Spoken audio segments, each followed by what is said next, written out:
जय हिंद दोस्तों। आज हम आप लोग के लिए लेकर आ चुके हैं एक सबसे इम्पोर्टेंट टॉपिक। तो देखिए, जो हम लोग आज बात करेंगे क्रोमोसोम।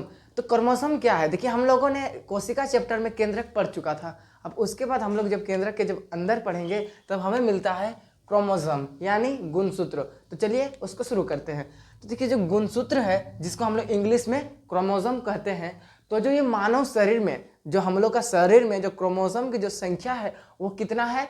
46। संख्या में 46 है। जबकि हम बात करें उसको जोड़ा में, तो वो जोड़ा कितना है? 23 जोड़ा है। और हम लोग बात करें संख्या में तो कितना है? 46 संख्या में है। ठीक है। तो ये क्रोमोसोम कहाँ होता है? हम लोग का शरीर में क्रोमोसोम कहाँ होता है? तो हम लोग बात करें जो क्रोमोसोम का जो स्थिति है, क्रोमोसोम जो स्थान है वो कहाँ है? जो हम लोगों को जो कोशिका है उसका जो केंद्रक है, कोशिका के अंदर केंद्रक, जिसे हम लोग कोशिका का ब्रेन कहते थे, उसके अंदर क्या पाया जाता है? क्रोमोसोम पाया जाता है। क्या पाया जाता है? क्रोमोसोम। यदि हम बात करें, ये हम लोग का हो गया क्या? कोशिका का केंद्रक हो गया। ठीक है। अब इसके अंदर जो रहता है ना, इसके अंदर जो प्रेजेंट रहता है वो क्या है? क्रोमोसोम है। क्या है? क्रोमोसोम। ठीक है। तो चलिए हम लोग आज पढ़ते हैं क्रोमोसोम। तो ये देख सकते हैं, ये क्या है? क्रोमोसोम का स्ट्रक्चर है। जो हम लोग बात किए, जो क्रोमोसोम है उसकी संख्या 46 है। लेकिन जोड़ा में हम लोग बात क्यों किए? क्योंकि देखिए, जो क्रोमोसोम होता है ना, वो एक सिंगल क्रोमोसोम है। क्या है? एक सिंगल गुणसूत्र है। यह एक सिंगल गुणसूत्र है और यह एक सिंगल गुणसूत्र। जब दोनों का जब रिप्लिकेशन होता है, दोनों का जब जुड़ता है, तब क्या मिलता है हम लोग को? एक पेयर में मिलता है, मतलब एक जोड़ा में मिलता है। आप लोग जानते ही होंगे, जो एक और एक मिलकर क्या होता है? दो होता है। तो वो दो क्या हो गया? एक जोड़ा हो गया। तो उसी प्रकार जो हम लोग का क्रोमोसोम है, क्रोमोसोम क्या होता है? एक क्रोमोसोम और दूसरा क्रोमोसोम मिल करके एक पेयर का क्रोमोसोम का निर्माण करता है। जो ये देख सकते हैं आप, ये है हमारा एक पेयर का क्रोमोसोम, यानी एक जोड़ा क्रोमोसोम है। क्या है? एक जोड़ा गुणसूत्र है ये। ठीक है। अब हम बात करते हैं, जो हम लोग का गुणसूत्र है उसका जो पार्ट है वो क्या क्या है। ठीक है। तो देखिए, हम लोग बात करते हैं जो क्रोमोसोम यानी जो गुणसूत्र का जो ऊपरी वाला पार्ट है, जिसे हम लोग क्या कहते हैं? सैटेलाइट कहते हैं। जो क्रोमोसोम का ऊपरी वाला भाग देख सकते हैं आप, इसे हम लोग क्या कहते हैं? सैटेलाइट कहते हैं। ठीक है। जबकि हम लोग बात करें जो इसका बीच में जो ये जो वाला भाग दिखता है, इसे हम लोग कहते हैं सेंट्रोसोम। क्या कहते हैं? सेंट्रोसोम। जो यह सेंट्रोसोम क्या करता है? कोशिका का विभाजन करता है। विभाजन कहने का अर्थ क्या हुआ? देख सकते हैं, जो एक जोड़ा क्रोमोसोम है यह अटैच है। अब इसमें कहाँ अटैच है? ये सेंट्रोसोम में अटैच है। अब ये क्या करेगा? इसको तोड़ेगा। जो सेंट्रोसोम का काम क्या है? कोशिका का टूटाना। जो कोशिका अटैच रहती है उस कोशिका को तोड़ना। तो ये क्या करता है? इसको तोड़ देता है। तब क्या बन जाता है? सिंगल गुणसूत्र बन जाता है। ठीक है। आगे जब हम लोग बात करते हैं, जो हम लोग का जो क्रोमोसोम होता है, जो गुणसूत्र होता है, उसके जो निचले वाला भाग होता है, जैसे कि आप देख सकते हैं, जो ये नीचे वाला भाग है इसे हम लोग कहते हैं टेलोमोर कहते हैं। क्या कहते हैं? टेलोमोर कहते हैं। जो निचला वाला भाग है ये टेलोमोर कहते हैं। ठीक है। सिंगल कोशिका एकदम क्लियर हो गया। आगे हम लोग बात करते हैं, जो जोड़ा में जो गुणसूत्र होता है उसमें क्या क्या होता है। जोड़ा में जो गुणसूत्र होता है, जिसे हम लोग इस वाले को क्या कहते हैं? पी आर्न कहते हैं। क्या कहते हैं? पी आर्न कहते हैं। क्या कहते हैं? पी आर्न। अब जब हम इसके जो नीचे आते हैं तब हम देख सकते हैं, ये जो धागा जैसा, जो रस्सी जैसा दिख रहा होगा आपको, ये जो घुमा हुआ, इसे हम लोग क्या कहते हैं? क्यू आर्न कहते हैं। क्या कहते हैं इसको? हम लोग क्यू आर्न कहते हैं। ठीक है।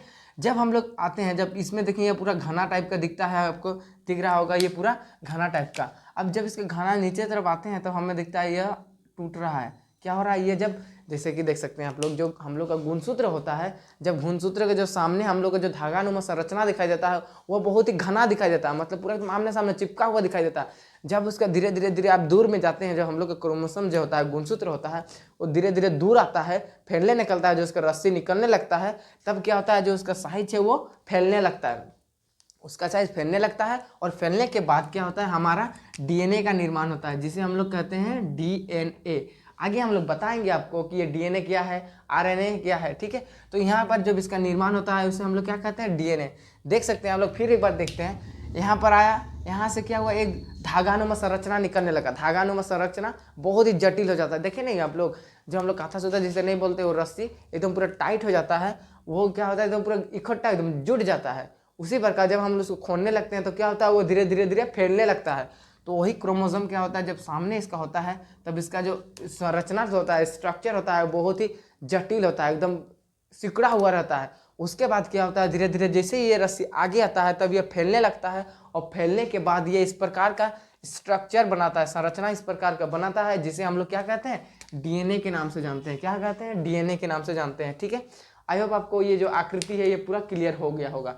आगे हम लोग बात करते हैं जो डीएनए है, जो मानव शरीर में जो हम बताएं आपको डीएनए की जो क्रोमोसोम की संख्या है वो कितना है, 23 क्या में है, ये जोड़ा में है, क्या में है, जोड़ा में है, 23 जोड़े में है। ठीक है, और जो हम लोग संख्या में बात करें तो संख्या में कितना है, 46 है, संख्या में 46 है। ठीक है, आगे हम लोग बात करते हैं जो क्रोमोसोम है उसके जो खोजकर्ता, जो क्रोमोसोम को किसने खोजा था, सबसे पहले किन्होंने देखा था, जो उसका नाम है वर्ल्डेयर, जो उस वैज्ञानिक का नाम क्या है, वर्ल्डेयर है। ठीक है, आगे हम लोग बात करते हैं जो क्रोमोसोम का जो स्थान है वो कहाँ होता है। तो सबसे पहले हम लोग स्ट्रक्चर के हिसाब से देखें तो हम लोग का ये हो गया केंद्रक, केंद्रक के अंदर ही सभी पाए जाते हैं। केंद्रक के अंदर पाया जाता है क्रोमोसोम, क्या पाया जाता है, क्रोमोसोम, और क्रोमोसोम के अंदर क्या पाया जाता है, डीएनए, क्रोमोसोम के अंदर डीएनए, और डीएनए के अंदर क्या पाया जाता है, जीन। अब देखिए हम लोग का जो कोशिका के केंद्रक, केंद्रक के अंदर क्रोमोसोम, क्रोमोसोम के अंदर डीएनए, और डीएनए के अंदर जीन, और यही जीन क्या होता है, जो माता पिता का जो आनुवांशिक गुण है,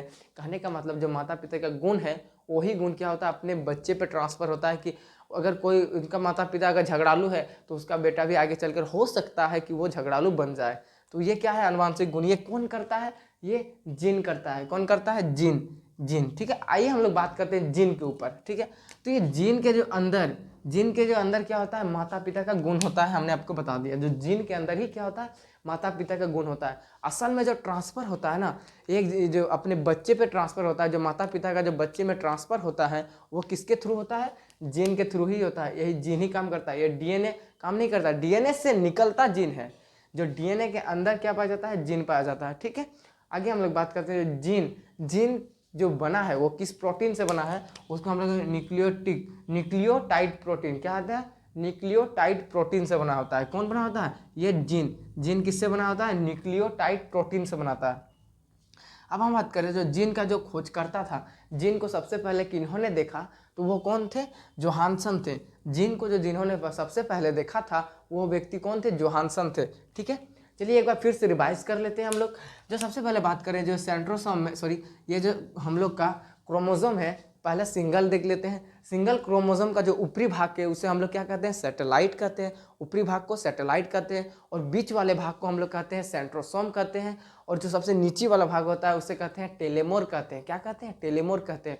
ठीक है, आगे जब हम लोग बात करते हैं, जब सिंगल क्रोमोसोम और सिंगल क्रोमोसोम, दो सिंगल क्रोमोसोम का जब रिप्लिकेशन होता है, मतलब जुड़ने का जो संरचना, जुड़ने का जो प्रोसेस होता है, उस प्रोसेस को हम लोग क्या कहते हैं, रिप्लिकेशन कहते हैं। क्या कहते हैं, जब दो सिंगल क्रोमोसोम, एक ये क्रोमोसोम जब दोनों मिलता है तो इस प्रोसेस को क्या कहते हैं, हम लोग रिप्लिकेशन कहते हैं। क्या कहते हैं, रिप्लिकेशन। ठीक है, आगे हम लोग बात करते हैं, ये देखिए हम लोग का जो पेयर कोशिका, पेयर क्रोमोसोम, क्या है, पेयर क्रोमोसोम। ठीक है, अब जो पेयर गुणसूत्र है, इस गुणसूत्र के बारे में हम लोग बात करते हैं। तो सबसे पहले जो ये वाला स्ट्रक्चर है इसे हम लोग कहते हैं पी आर्न। क्या कहते हैं, पी आर्न कहते हैं। अब जब हम लोग नीचे आते हैं तब ये देखिए, ये जटिल नुमा सा धागा जैसा ये जटिल बन जाता है, इसे हम लोग कहते हैं क्यू आर्न। जो ये जटिल वाला धागा है इसे हम लोग क्या कहते हैं, क्यू आर्न। और यही धागा क्या होता है, आगे चल करके फैलने लगता है, आगे चल के फैलने लगता है, और फैलने के बाद जब इस तरह का जो संरचना बना लेता है, इसे हम लोग क्या कहते हैं, डीएनए। इसे हम लोग क्या कहते हैं, डीएनए कहते हैं। डीएनए का निर्माण होता है। ठीक है, आगे हम लोग बात करते हैं जो मानव में क्रोमोसोम की संख्या कितनी है, 23 जोड़ा है। और हम लोग बात करें जो संख्या में वो कितना है, 46 है। कितना है, 46 है। और जो हम लोग का क्रोमोसोम यानी गुणसूत्र का जो खोजकर्ता है वो कौन है, वर्ल्डेयर है। कौन है, वर्ल्डेयर। और जब यह कहाँ पाया जाता है, यह केंद्रक के अंदर, और केंद्रक के अंदर क्रोमोसोम, क्रोमोसोम के अंदर डीएनए, डीएनए के अंदर जीन। ठीक है, अब हम बात करते हैं जीन के ऊपर। तो जीन जो है इसके अंदर क्या होता है, माता पिता का जो आनुवांशिक गुण है वह प्रेजेंट होता है, और यही बच्चे पर ट्रांसफ़र करता है, बच्चे पर पहुंचाता है। ठीक है, आगे हम लोग बात करें तो जीन जिस चीज़ से मिलकर बना होता है वो क्या होता है, न्यूक्लियोटाइड प्रोटीन का बना होता है। न्यूक्लियोटाइड प्रोटीन का बना होता है। और जो जीन का खोजकर्ता है उसे हम लोग कहते हैं जोहानसन। जो जिनको पहले देखा था वो कौन थे, जोहानसन थे। और मेल में जो होता है, मेल में जो क्रोमोसोम की जो संख्या होती है वो क्या होती है, 44 + XY। क्या है, 44 + XY, यह मेल में होती है। मेल में मतलब पुरुष में अगर बात करें, अगर कोई पूछ दिया आपको कि बताओ पुरुष में जो क्रोमोसोम की संख्या होती है वो कितना होती है और क्या क्या होती है, तो पहले हम लोग बात करेंगे टोटल 46। ठीक है, अब 46 में हम लोग बात करें 44 और प्लस XY, ये होती है पुरुष में। ठीक है, अभी हम लोग बात करें जो फीमेल यानी स्त्री है, स्त्री महिला में कितना होती है, हम लोग 44 तो होता ही है, उसके बाद क्या होता है XX होता है, क्या होता है XX होता है, और कितना होता है 44 प्लस XX। जबकि हम लोग बात किया जो पुरुष में वो होता है 44 प्लस XY, वहीं फीमेल में 44 प्लस XX। ठीक है, क्लियर है। आगे हम लोग बात करते हैं,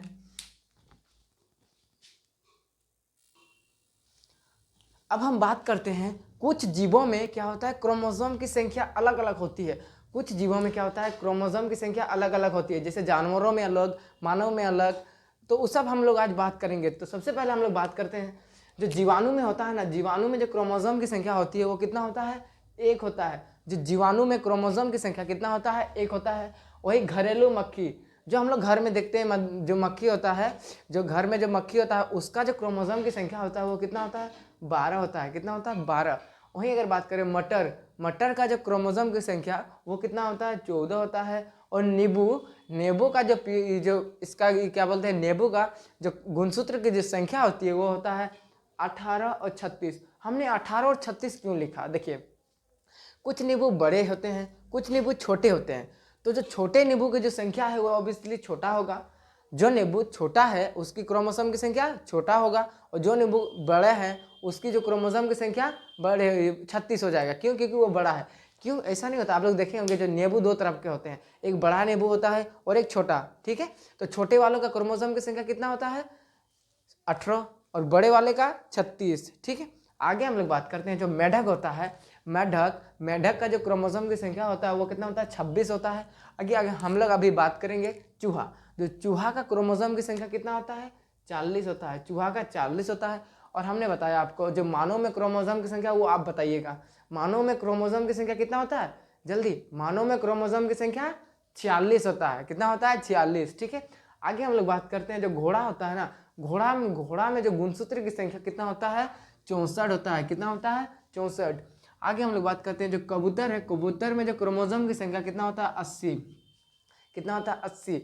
अब जब हमने लास्ट में जो लिखा है टेरिडोफाइटस, यह क्या है, इस क्वेश्चन आपको पूछ सकता है कि जो सबसे अधिक क्रोमोसोम की संख्या किसमें पाए जाते हैं, कौन से जीव में पाए जाते हैं, तो उस जीव का नाम क्या है। आप लोगों ने देख सकते हैं, आप देख सकते हैं जो ये क्या है, टेरिडोफाइटस, कितना है, 1600 क्रोमोसोम होते हैं। कौन होते हैं, कितना, 1600 क्रोमोसोम, किसमें, टेरिडोफाइटस नामक जीवाणु में कितना होते हैं, 1600 क्रोमोसोम होते हैं। ठीक है, आगे हम लोग बात करते हैं, अगला हम लोग का जो अगला टॉपिक है वो क्या है, केंद्रक अम्ल, न्यूक्लिक एसिड। देखिए जो हम लोग केंद्रक है, ये सब हम लोग बात किए, जो गुणसूत्र वगैरह कहाँ होते हैं, केंद्रक में होते हैं। और केंद्रक में एक एसिड भी पाया जाता है जिस नाम से हम लोग वो किसे का क्या कहते हैं, केंद्रक एसिड यानी न्यूक्लिक एसिड कहते हैं। ठीक है, तो चलिए हम लोग उसी पर आज भी बात करेंगे। तो सबसे पहले बात करें जो केंद्रक अम्ल है, न्यूक्लिक एसिड है, वह कितना होता है, 2 तरह के होते हैं। क्या होते हैं, डीएनए होते हैं एक, और एक आरएनए होता है।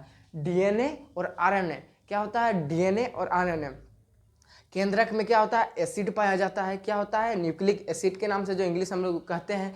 डीएनए आरएनए, जो केंद्रक में एसिड होते हैं वो 2 प्रकार के होते हैं, क्या होते हैं, डीएनए और आरएनए होते हैं। ठीक है, आगे हम लोग बात करते हैं जो हम लोग का डीएनए को पहले हम लोग देखते हैं, डीएनए को देखते हैं। तो ये डीएनए का जो फुल फॉर्म है क्या है, डीऑक्सी राइबो न्यूक्लिक एसिड। जो हम लोग डीऑक्सी राइबो न्यूक्लिक एसिड, क्या है, डीऑक्सी राइबो न्यूक्लिक एसिड। ठीक है, आगे हम लोग बात करते हैं तो डीएनए कहाँ कहाँ पाया जाता है, डीएनए कहाँ कहाँ पाया जाता है। तो सबसे पहले बात करें जो डीएनए होता है वो तो केंद्रक में पाया जाता ही है। कहाँ पाया जाएगा, कोशिका के केंद्रक में पाया जाएगा। उसके साथ ही साथ क्या होता है, कोशिका का एक अंग होता है जिसे हम लोग बताए थे आपको, माइटोकॉन्ड्रिया। क्या होता है, माइटोकॉन्ड्रिया। तो जो ये डीएनए है वो माइटोकॉन्ड्रिया में भी पाया जाता है। और कहाँ पाया जाता है, हम लोग अभी बात कर सकते हैं क्लोरोप्लास्ट, जो पेड़ पौधे में भी ये डीएनए पाया जाता है, वो कहाँ पाया जाता है, क्लोरोप्लास्ट में पाया जाता है। पूछेगा बताओ कि जो हम लोग का पेड़ पौधे हैं उसमें डीएनए किस अंग में पाया जाता है, तो क्या होगा आपका, क्लोरोप्लास्ट हो जाएगा। क्या होगा, क्लोरोप्लास्ट में पाया जाता है। अब बात करें हम लोग जो डीएनए है, डीएनए के अंदर क्या पाया जाता है? फास्फोरस पाया जाता है। डीएनए के अंदर कौन सा एलिमेंट पाया जाता है, कौन सा तत्व पाया जाता है? वो फास्फोरस पाया जाता है। ठीक है, आगे हम बात करें जो डीएनए है, डीएनए किस चीज़ का मिला है? न्यूक्लियोटाइड बना है। जो जीन के अंदर हमने बताया आपको, जो डीएनए के अंदर क्या होता है? जीन होता है, और जीन किस चीज़ का मिलकर बना है? न्यूक्लियोटाइड। तो जब जीन न्यूक्लियोटाइड का बना है तो डीएनए क्या है? डीएनए के अंदर ही जीन है, तो ये भी उसी से बना होगा, न्यूक्लियोटाइड से। ठीक है, न्यूक्लियोटाइड। आगे हम लोग बात करते हैं तो डीएनए है, डीएनए का टाइप क्या क्या है, डीएनए के अंदर क्या क्या पाए जाते हैं, मिश्रण क्या क्या है। ठीक है, तो सबसे पहले बात करते हैं डीएनए। ठीक है, डीएनए में क्या होता है? पॉलीन्यूक्लियोटाइड होता है, पॉलीन्यूक्लियोटाइड। ठीक है, पॉलीन्यूक्लियोटाइड होता है, मतलब क्लियर है। आगे हम लोग बात करते हैं जो ये पॉलीन्यूक्लियोटाइड दो भागों में बढ़ जाता है। जो डीएनए के अंदर पॉलीन्यूक्लियोटाइड दो तरह के फॉर्म में रहता है। क्या क्या? पहले हम लोग बात करते हैं न्यूक्लियोसाइड और फास्फोरस। जो न्यूक्लियोसाइड और फास्फोरस, ठीक है, डीएनए के अंदर क्या पाया जाता है? पॉलीन्यूक्लियोटाइड। और पॉलीन्यूक्लियोटाइड के अंदर रूप में क्या क्या होता है? एक होता है हम लोग का न्यूक्लियोसाइड और एक होता है फास्फोरस। क्या होता है? फास्फोरस। फास्फोरस तो एक अलग एलिमेंट है, वो हमारा डीएनए में रहता ही है। ठीक है, वो साइड हो गया। अब जो हम लोग का न्यूक्लियोसाइड है, न्यूक्लियोसाइड के अंदर भी दो रूप है। जो न्यूक्लियोसाइड है ये दो रूप में पाया जाता है। एक तो शुगर के रूप में, हम लोग का जो डीएनए है, डीएनए में भी शुगर पाया जाता है, शुगर के रूप में होता है। और एक नाइट्रोजन बेस, मतलब नाइट्रोजन के बेस में रहता है, नाइट्रोजन के क्षार के रूप में रहता है, नाइट्रोजन के तत्वों के रूप में रहता है। और वो कौन कौन सा है, आगे हम लोग बात करेंगे। तो सबसे पहले हम लोग बात करते हैं जो शुगर है, शुगर में क्या क्या है? एक होता है शुगर और एक राइबो डिऑक्सी राइबो। क्या क्या होता है? डिऑक्सी राइबो और एक शुगर। ठीक है, आप लोगों ने जो हम अभी आपको बताया, जो डीएनए का फॉर्मूला है, फुल फॉर्म है, क्या है? Deoxy ribo nucleic acid. तो ये जो राइबो है, डीएनए को हम लोग राइबो क्यों कहते हैं? डीएनए को हम लोग राइबो क्यों कहते हैं? कोई अगर पूछ दिया तो इसका जो राइट आंसर हो जाएगा वो क्या होगा? देखिए, हम लोग कहेंगे कि जो न्यूक्लियोसाइड है, न्यूक्लियोसाइड में एक रूप होता है, क्या होता है? शुगर। और शुगर में ही क्या पाया जाता है? हम लोग का डिऑक्सी राइबो पाया जाता है। और ये डिऑक्सी राइबो कहाँ पाया जाता है? डीएनए में पाया जाता है। इसी कारण हम लोग जो डीएनए को डिऑक्सी राइबो के नाम से जानते हैं। ठीक है, अब लोग अभी हम बात करेंगे जो नाइट्रोजन बेस है। अब हम आते हैं नाइट्रोजन बेस पे, यही सबसे मेन है। जो ये नाइट्रोजन बेस है, इसमें दो रूप होता है नाइट्रोजन बेस में। क्या क्या? प्यूरिन और पिरीमिडीन। क्या होता है? प्यूरिन और पिरीमिडीन। क्या होता है? एक होता है प्यूरिन, क्या होता है? प्यूरिन। और एक होता है पिरीमिडीन। जो प्यूरिन है और पिरीमिडीन है, यही हम लोग का डीएनए का, जो हम लोग देख सकते हैं जो स्ट्रक्चर है, ये जो रचना है, सीधा सीधा सीधा दिख रहा होगा ब्लू कलर का, यही सब है हम लोग का जो प्यूरिन और पीडिरिन। जो ये दोनों है ना, वो किस फॉर्म में रहता है? आइए हम लोग देखते हैं। जो एडेनिन होता है और ग्वानिन होता है। जो प्यूरिन में होता है एडेनिन होता है और ग्वानिन होता है। ठीक है, और जो पिरीमिडिन में होता है साइटोकाइनिन और थाइमिन। क्या क्या होता है? एडेनिन, ठीक है, एडेनिन एक हो गया, ग्वानिन, एडेनिन, ग्वानिन, साइटोकाइनिन और थाइमिन। क्या क्या? Adenine, guanine, cytokinin and thymine. क्या क्या होता है? Adenine, guanine, cytokinin and thymine. ये कहाँ पाए जाते हैं? हम लोग का डीएनए के इस तरह की संरचना होता है, वहाँ पाए जाते हैं। ठीक है, इसको हम लोग सिंबल क्या ए से करते हैं एडेनिन, जी से ग्वानिन, सी से थाइमिन साइटोकाइनिन और टी से थाइमिन। ठीक है, आगे हम लोग बात करते हैं डीएनए के ऊपर। ठीक है, अभी हम लोग बात करेंगे जो एडेनिन और जो हम लोग का एडेनिन, ग्वानिन, साइटोकाइनिन और थाइमिन है। तो जो ये एडेनिन है ना और ये थाइमिन, यह डबल बॉन्डेड, मतलब एक बॉन्डेड के रूप में रहते हैं, मतलब एक बॉन्ड आबंध के रूप में बांधे हुए रहते हैं। और वो कैसा होता है? वो डबल बॉन्डेड के रूप में होता है। डबल बॉन्ड, दो बॉन्डों के अटैच रहता है, किसमें? एडेनिन और थाइमिन में। जबकि हम लोग बात करें ग्वानिन और साइटोकाइनिन में, क्या होता है? ये दोनों पर ट्रिपल बॉन्ड, मतलब यह ट्रिपल बॉन्डेड पे बंधे हुए रहते हैं। ठीक है, जुड़ा हुआ रहता है। कौन कौन? ग्वानिन और साइटोकाइनिन। जबकि हम लोग बात करें एडेनिन और थाइमिन, यह क्या होता है? डबल बॉन्डेड, दो गो बॉन्ड से बंधे हुए रहते हैं। ठीक है, आगे हम लोग बात करते हैं तो डीएनए होता है। डीएनए को जो प्रयोग किया था सबसे पहले, जो डीएनए का जो सबसे पहले प्रयोग किया था प्रयोगशाला में, वो कौन थे? हरिगोविंद खुराना थे। कौन थे? हरिगोविंद खुराना। ठीक है, आगे हम लोग बात करते हैं जो थाइमिन होता है ना, यही थाइमिन क्या होता है? डीएनए में प्रोटीन का निर्माण करता है। जो थाइमिन होता है यही डीएनए के अंदर क्या करता है? प्रोटीन का निर्माण करता है। प्रोटीन का निर्माण करता है। क्या करता है? प्रोटीन का निर्माण करता है। और क्या होता है? जो हम लोग का डीएनए के अंदर क्या बताया था, हमने बताया था वो जो हम लोग का डीएनए के अंदर क्या होता है, जीन होता है, और यही जीन क्या करता है, आनुवांशिक गुण का वाहक करता है। आनुवांशिक गुण को एक पीढ़ी से दूसरे पीढ़ी में पहुंचाता है कौन, जीन। और जीन कहाँ पाया जाता है, डीएनए के अंदर। ठीक है, तो चलिए अब हम बात करते हैं आरएनए के ऊपर, जो आरएनए क्या है। ठीक है, तो दोस्तों हम लोग आ चुके हैं हम लोग का टॉपिक का अंतिम टॉपिक पर। तो देखिए अंतिम जो टॉपिक है वो क्या है, आरएनए पर बात करेंगे। जो आरएनए का फुल फॉर्म होता है राइबो न्यूक्लिक एसिड होता है। क्या होता है, राइबो न्यूक्लिक एसिड होता है। और ये जो आरएनए होते हैं ना, ये 3 तरह का होता है, mRNA, फिर हो गया आपका tRNA, फिर हो गया rRNA। क्या होता है, mRNA, tRNA और rRNA। क्या होता है, M से मैसेंजर आरएनए, T से ट्रांसफर आरएनए और R से राइबोसोम आरएनए, राइबोस आरएनए। ठीक है, आगे हम लोग बात करते हैं जो mRNA का काम क्या है। ये क्या करता है ना, mRNA क्या करता है, हम लोग का शरीर में एमिनो एसिड का निर्माण होता है, प्रोटीन से एमिनो एसिड का निर्माण होता है। अब mRNA क्या करता है, अरे ये mRNA मतलब ये पहचान करता है, क्या करता है, पहचान करता है। जैसे कि हम लोग शरीर में mRNA बन रहा है तो क्या करेगा, ये जो हमारा mRNA क्या करेगा, ये एमिनो एसिड को पहचान करेगा, अरे तू एमिनो एसिड है, उसको पहचान कर लिया। अब उसको पहचान करके क्या करेगा, इधर आ जा, इधर आ जा, और आके क्या सजा देगा, एक साइड में रख देगा। उसके बाद जो हम लोग का आता है tRNA। tRNA क्या करेगा, ये जो tRNA है ये क्या करेगा, mRNA से पूछेगा क्या जी सजा लिया, तभी क्या करेगा tRNA सीधे ये जो हमारा सजाया हुआ जो एमिनो एसिड है उसको ट्रांसफ़र कर देगा। क्या कर देगा, ट्रांसफ़र कर देगा। उसके बाद आता है, ये तो काम हो गया। ठीक है, और एक बात देखते हैं हम लोग, जो हमारा mRNA है, mRNA ये क्या करता है, एमिनो एसिड को पहचान किया, एमिनो एसिड को पहचान किया, ये रे तुम एमिनो एसिड है, इधर आओ, इधर आओ, इसको इधर करके सेपरेट कर दिया, हाँ सेपरेट रख दिया। उसके बाद क्या करेगा, हमारा tRNA ट्रांसफर आरएनए सीधा इसको लेकर आएगा, इधर आ जाओ, ये ट्रांसफ़र कर देगा। क्या करेगा, ट्रांसफ़र करेगा। मतलब tRNA का मतलब ही होता है ट्रांसफर आरएनए, और mRNA का मतलब मैसेंजर आरएनए। ठीक है, यहाँ तक क्लियर है। और जो हमारा rRNA है, जिसे हम लोग R को कहते हैं राइबोस, यह क्या करता है, प्रोटीन का निर्माण करता है। यह प्रोटीन बनाता है, शरीर में प्रोटीन बनते रहता है। और शरीर में याद रखिएगा, जो हम लोग का शरीर में प्रोटीन बनता है कितना, 10 प्रोटीन बनता है, कितना 10, और बाकी 10 हमें फल से, फ्रूट से, सब्जी से, फिर अदर चीज़ से हमको लेना पड़ता है 10 एमिनो। अगर हमारा शरीर में डेली 10 तो शरीर बनाएगा, लेकिन 10 अगर नहीं मिला, अगर मान के चलिए 2 मिला, 5 मिला, 6 मिला, तो हमारा 16 हो जाएगा।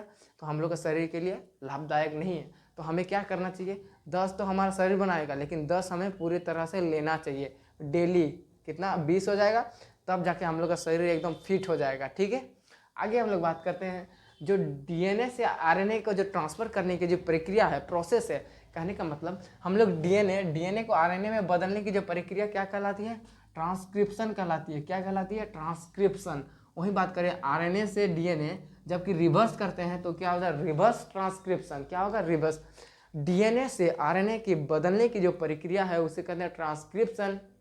वही आरएनए से डीएनए में बदलने की प्रक्रिया क्या कहलाती है, रिवर्स ट्रांसक्रिप्शन। ठीक है, और जो हमारा आरएनए से प्रोटीन निर्माण का जो प्रोसेस है, आरएनए से जो प्रोटीन निर्माण का जो प्रोसेस है उसे हम लोग क्या कहते हैं, ट्रांसलेशन कहते हैं, ट्रांसलेशन। ठीक है, क्लियर हो गया। तो आई होप दोस्तों जो हमारा आरएनए और डीएनए पूरी तरह से क्लियर हो चुका होगा। तो मिलते हैं नेक्स्ट वीडियो में, तब तक के लिए जय हिंद।